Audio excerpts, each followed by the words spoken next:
the Mississippi Valley disease, Histoplasmosis.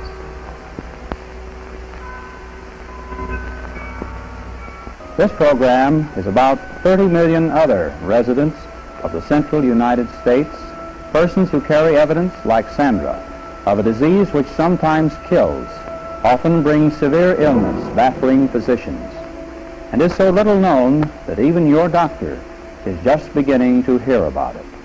Yet this disease is so common that if you are an adult living in the Mississippi Basin, chances are 4 to 1 that you have scars to prove that you too have been marked by histoplasmosis, a disease which in its severe form should be avoided, as you shall see. A man working at his desk is one of the world's authorities on histoplasmosis. He is in charge of histoplasmosis research for the Public Health Service at the University of Kansas Medical Center in Kansas City. I shall be your voice. This is Michael L. Furcolo, M.D. Good evening, Doctor. Good evening. Dr. Furcolo, I understand your specialty is fungus diseases of the lung. That is correct. Will you tell us first what is a fungus and how does it cause disease in human beings? Well, a fungus, as most of you know, is a plant, a mold. Most of you have seen molds growing on bread, old bread, or in moist places. This is an enlargement of a group of fungus colonies showing the moldy characteristics. Actually, this is an enlargement of the Histoplasma capsulatum fungus, which causes histoplasmosis. And this is a microscopic picture of this same colony showing the spores which cause infection when they are inhaled in human beings. What are some of the diseases besides histo caused by fungi of this type, Doctor? Well, there are a number of these, and unfortunately all of them have very complicated names. However, I would like to speak of 4 of them very briefly. The first is coccidioidomycosis. This is a fungus disease which occurs in the southwest, in the area of California and over to Texas. This causes lesions in the lungs and in the bones. Next is blastomycosis. This is a fungus disease that occurs in the southeast and up through Wisconsin. It causes lesions in the skin and in the bones. And then cryptococcosis, which causes lesions mainly in the brain and causes a fatal disease in some cases. And finally, there is the Mississippi Valley disease, histoplasmosis. Dr. Furcolo, why do you call this the Mississippi Valley disease? Well, this is because it's so common in the Mississippi Valley, as I will show you from this map. This is a map, of course, of the United States, showing in this area, which covers the Mississippi, Ohio, and Missouri valleys, that more than half of the people in this entire area are infected with histoplasmosis. As a matter of fact, in this area, about 80% are infected. Well, Dr. Furcolo, I happen to be a native of this area, Kansas to be exact. Do you... That's right. And we gave you a skin test several days ago, didn't we? Yes, you did. To see your arm. All right. Ah, just as I thought. Positive. What does that mean? Histoplasmosis. You mean I've got it?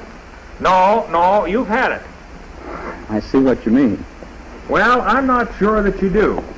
You remember from this map that about 80% of the people in this large area of the United States have had the disease. This means there are many mild cases. Well, Doctor, why is it so common in this area? We are not sure of this, but it appears that certain elements of humidity and temperature in this area favor the growth of the fungus, whereas in other areas of the country, these conditions do not exist. If histoplasmosis is so common, then 2 questions. First, is it serious? And second, why have we heard so little about it? For the answer to these questions, we'll show you a film. And from what happens to a family that has histoplasmosis, you can get an idea whether it's serious or not. And you can begin to see why you've heard so little about it.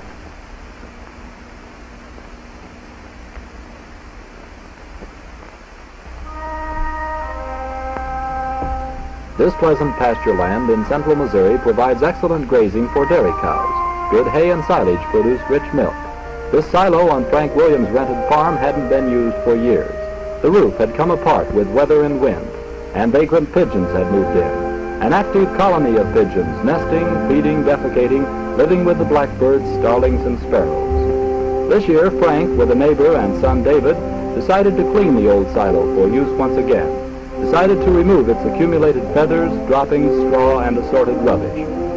It was hard, dirty work inside the silo, digging up and throwing out the debris, and most unpleasant breathing in the dust. Even on the outside, the air was filled with the silo dust. Neither David nor his father, Frank, enjoyed the work.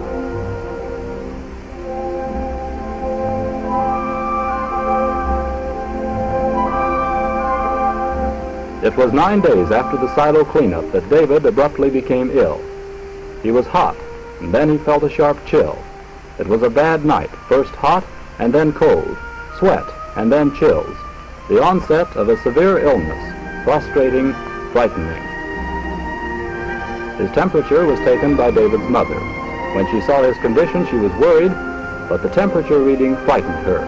It was over 105 degrees, a severe fever. Time for the doctor and penicillin quickly. The doctor thought it might be pneumonia or TB. Father Frank on that same morning was far below par. He was weak, dispirited. His muscles were achy, stretchy, sore. But he was able to get up and go to work, just barely able. David, on the other hand, went speedily to hospital isolation, suspected of having galloping TB.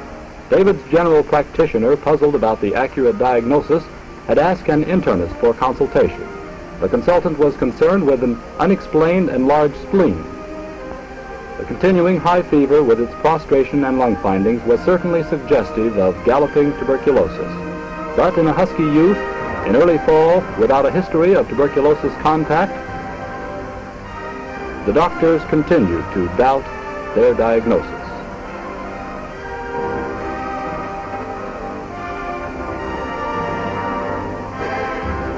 The consultant showed the curious x-rays to a research worker in chest diseases for his advice. David's skin test for histo was positive, evidence of the disease, while the skin test for TB was negative, no evidence. Diagnosis, histoplasmosis.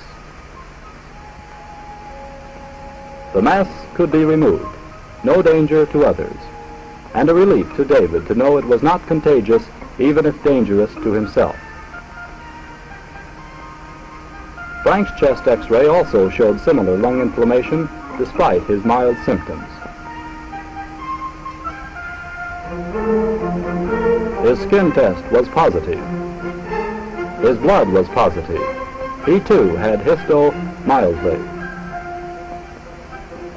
The investigator, tracing the little epidemic, visited the barn and silo. The straw, rich in pigeon guano and possibly rich in histospores, was collected. These samples would later be tested in the laboratory.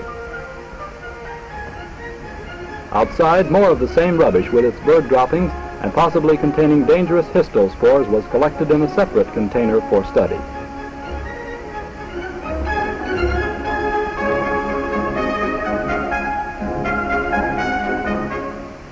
Back in the laboratory, a mouse was injected with a suspension of the suspected dust from the silo.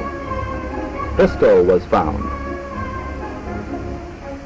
Blood tests were run on everyone in the family, including the neighbor who helped during the cleanup. Lab cultures were done on sputums from Frank and David. Yes, colonies of histo with their fuzzy mold growth. Histoplasmosis from the dust of the leaky old silo with its bird colony. Well, what do you think? Was it serious? It certainly was for David, the boy, but why did the father have a milder case? Well, you remember that he was outside the silo, and he got less of that dust with the spores in it into his lungs. Well, Doctor, we still haven't answered fully why we have heard so little about the disease. Well, there are several reasons for this. You remember that David was supposed to have had tuberculosis. Yes, I wondered about that. Well, this tuberculosis and histoplasmosis are often confused, as I'll show you on this chest x-ray. This is an x-ray of the chest, as is this, showing the ribs and the heart. In this X-ray, the inflammation in the lungs is seen with cavitation. This is due to tuberculosis. In this X-ray, which as you can see looks very similar, this same inflammation is seen with the cavities, and this is due to histoplasmosis. Well, the X-rays look almost identical, Doctor. Indeed, they are identical, and this has been one of our difficulties. Well, how can you be sure, then, that a disease is histoplasmosis? Well, we have learned by various methods to differentiate this disease, such as, for instance, skin tests, which you saw on the narrator a short time ago. And then we have blood tests, which reveal whether the disease is positive or active or not. Well, Doctor, as you said, my skin showed positive, but I don't ever remember having the disease. This has been one of the troubles. The disease often is so mild, and actually, up until 1945, there were very few cases of the disease reported, and they were all fatal. And then in 1945, the Public Health Service established a laboratory at the University of Kansas Medical Center. And in this laboratory, we have done many studies of histoplasmosis. Studies here and elsewhere have shown that a large proportion of the people in the Mississippi Valley are infected. In fact, 80% of residents of the Mississippi Valley are infected. And we have found that the disease mimics other diseases, such as influenza, for instance. Influenza, then, is another disease mimicked by histoplasmosis, like David's father in the film. That is correct. And others, typhoid, leukemia, and many other diseases are mimicked by histoplasmosis, and the patient and his physician are often very happy to find that the disease is histoplasmosis, because in most cases, patients with histoplasmosis recover. Well, you've told us quite a bit about histo already, that it is often mistaken for other diseases. You can identify it by skin tests. What else have you discovered about this interesting disease since the beginning of your studies in 1945, Doctor? Well, we have discovered many things. For one thing, where the organism grows, how it enters the body, that the body builds immunity, and that the disease is not communicable from person to person or from animals to person. You said you know where the organism grows. Where does it grow, Doctor? Most commonly in this area it grows in chicken coops, as seen here, or in silos, especially those frequented by pigeons. Also, it's been found in caves in the ground, or in stumps, in tree stumps, or on old rotting logs, and also in storm cellars such as this. And actually there was a large epidemic in a storm cellar in an army camp in Louisiana when a number of men burned logs which they had collected and which were found to have the spores upon them. It occurs to me, Doctor, that all of these examples refer to the country. What about city dwellers in this disease? Well, we have found in studies in Kansas City that city dwellers, most of them seem to get their disease by going to the country. And actually they probably go out to grandma's farm and they enter the chicken coop or similar place, and that's where they acquire their disease. What about products from the farm purchased by city dwellers? Products like chickens or eggs, for example. These are perfectly safe to use. There have been no infections from chickens or eggs. Do I understand that the organism actually enters the body through breathing of the spores? Is that correct? That is correct. The spores are inhaled with the breath into the lungs. And the lungs set up an inflammation around each little spore so that when the disease heals, it looks something like this. And this is a picture, again, of an X-ray showing all these little dots which represent healed, calcified organisms in the lungs. And incidentally, this type of X-ray is the type which made us at one time doubt the validity of the tuberculin test. This was because we found negative tuberculin tests in people whose X-rays looked like this. However, we now know, since histoplasmosis causes this type of X-ray, that the tuberculin test, you know, the test given in the skin of the arm with a syringe, such as this, we now know that this tuberculin skin test is valid and that it is a good tool for finding tuberculosis. Did you say, doctor, that your studies have shown that the body builds an immunity to this disease? That is correct. The immunity to histoplasmosis is such that we have never found the case in a patient who had a positive skin test to relapse again and recur. Well, doctor, we've learned a great deal from you about the disease. Certainly none of us wants to get it, especially in its severe form. So we have two more questions for you. First, is it easy to get? And second, how can we avoid it? For the answers to these questions, I would like to introduce to you Exhibit X. This is Dr. Patrick Lehan, my associate in the Public Health Service. Meet Dr. Lehan. Glad to know you, doctor. Dr. Lehan, the question is histoplasmosis easy to get, and how can one avoid it? Well, Dr. Turklow has identified me as Exhibit X. The reason for this happened some months ago. Actually, the story took place in central United States, where I was sent to investigate an outbreak of unusual illness occurring in a family named Barley.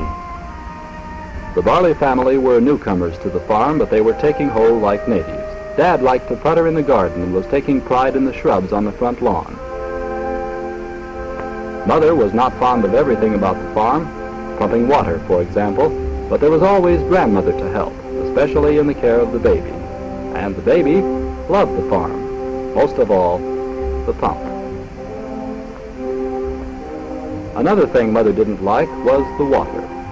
Fine for washing, but for drinking, bitter. She hoped it was safe. No one else in the family complained about it, and they were all so much healthier since they moved from the city.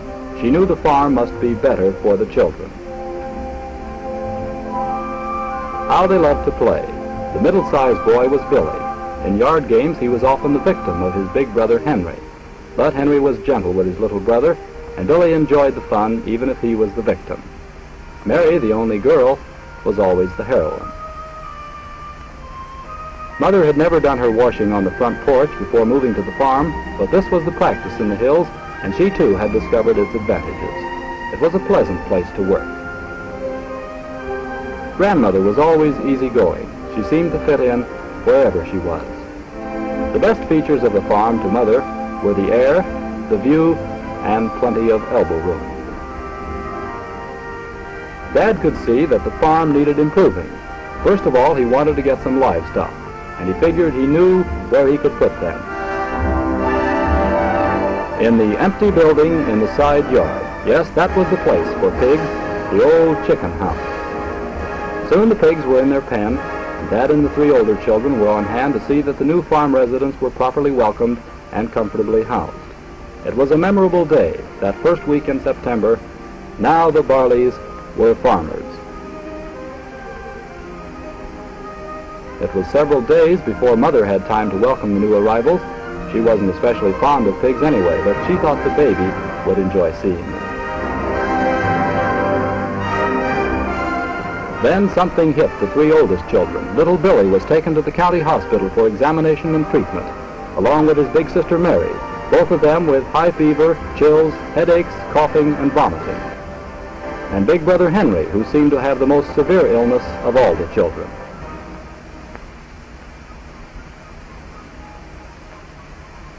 The doctor was quite concerned. Mother thought she knew what was wrong. She told the doctor about the water, the bitter water. The doctor revealed his suspicions. Typhoid. Now everyone was concerned about Henry. Back on the farm, Dad was trying to take care of things, but he wasn't feeling so well. Not bad enough to go to bed, but not good enough to work very hard. A slight case of flu, he thought. An occasional coughing spell. A little stomach upset. And very little ambition. Grandmother, on the other hand, stayed healthy and took care of the baby. Till suddenly, several days later, the baby became ill and was hospitalized. At the same time, Mother became sick, and she was admitted for X-ray and observation. Her symptoms, too, were chills, fever, headaches, coughing. It was time to call for a specialist from the Public Health Service. Lung X-rays showed telltale spots. All members of the barley family were given the skin test, which would show the presence or absence of an old enemy. Histoplasm was injected in the forearm of each patient. 48 hours later, the suspicions of the specialist would be verified when red blotches would indicate a positive reaction, evidence of histoplasmosis.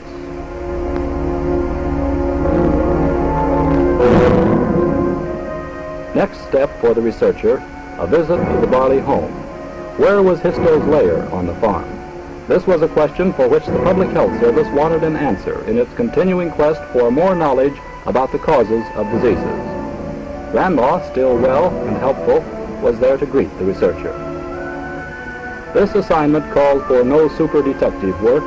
All he needed to know was the location of the old chicken house. Armed with that information and the simple tools required in his own kind of research, a satchel containing boxes in which to collect soil samples, and the curiosity of the animal kingdom, including pigs and human beings, he was soon at his work inside the structure, scraping that suspicious-looking soil into the cardboard containers, soil which he would examine more carefully in his laboratory. Certainly this was the kind of place where one might expect the fungus to thrive. A shed, formerly used by chickens, later unoccupied, left vacant long enough for the fungus to grow undisturbed, and now disturbed again, releasing spores into the air. Soon he would know whether this was also the home of Histoplasma capsulatum.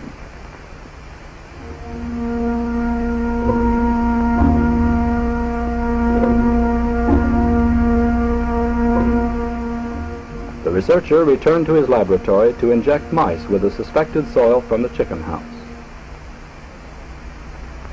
and to work at his routines. But there was a quicker way to run a test. Dr. Lehan himself suddenly became acutely ill with an abrupt onset at 4:30 a.m., 5 days after his return from the barley farm. Restless, feverish, burning hot, but also chilling, shivering.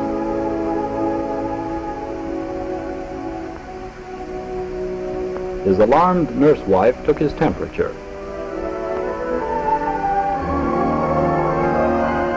It had leaped to 105.5 degrees. Small wonder the acute discomfort, the sweating, rolling, comfortless, sleepless unease of an acute histopneumonia.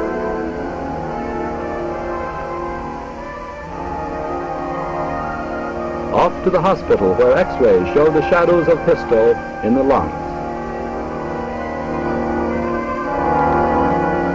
Histoinflammation of the large veins of the leg on pressure produced excruciating pain. Produced also swelling which prevented walking. The hospital chart recorded the spikes of a high and continuous fever. This was not the kind of disease that you would walk into if you could avoid it. Blood drawn for serological tests was positive for histo. Fluid in the lung cavity was drawn off by syringe and was squirted onto petri dishes for culture in the laboratory.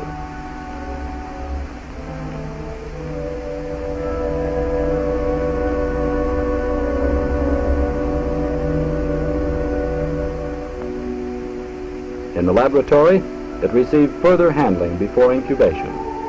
Days later, under the microscope, the answer was clear. Here, beyond question, were the characteristic round colonies of the fungus Histoplasma capsulatum, from the old chicken coop on the picturesque farm in central Missouri.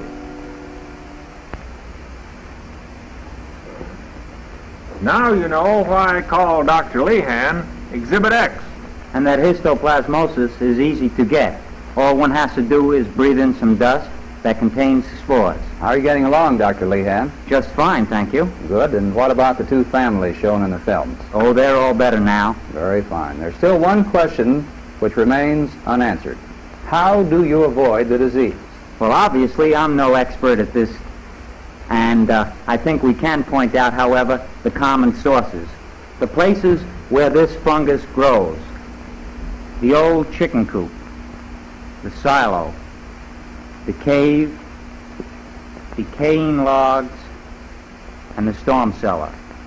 These places should be avoided. But farmers must clean chicken houses, mustn't they?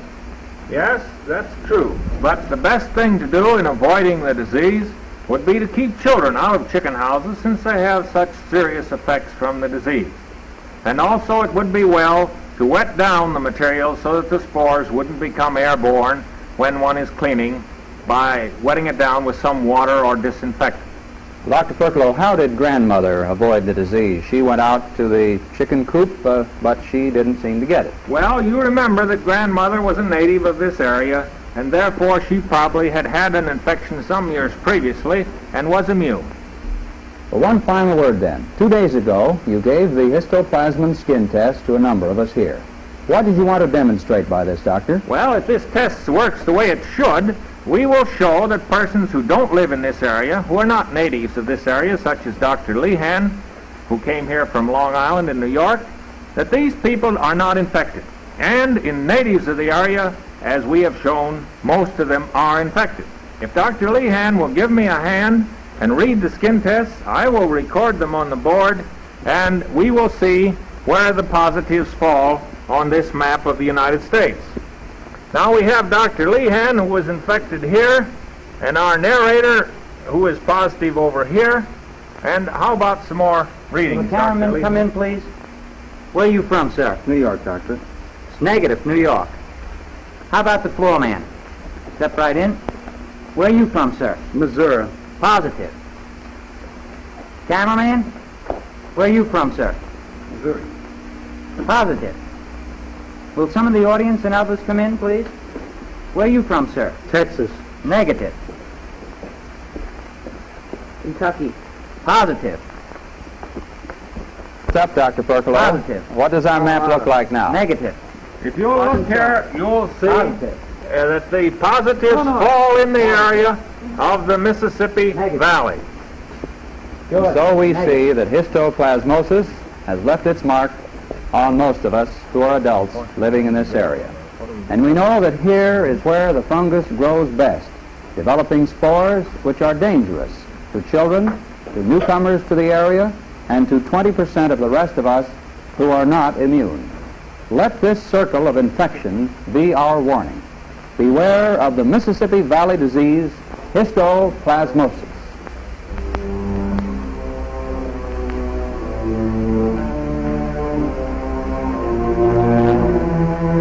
This program, one of a series entitled High Roads to Health, has been produced in cooperation with the Kansas Tuberculosis and Health Association and the Communicable Disease Center of the Public Health Service.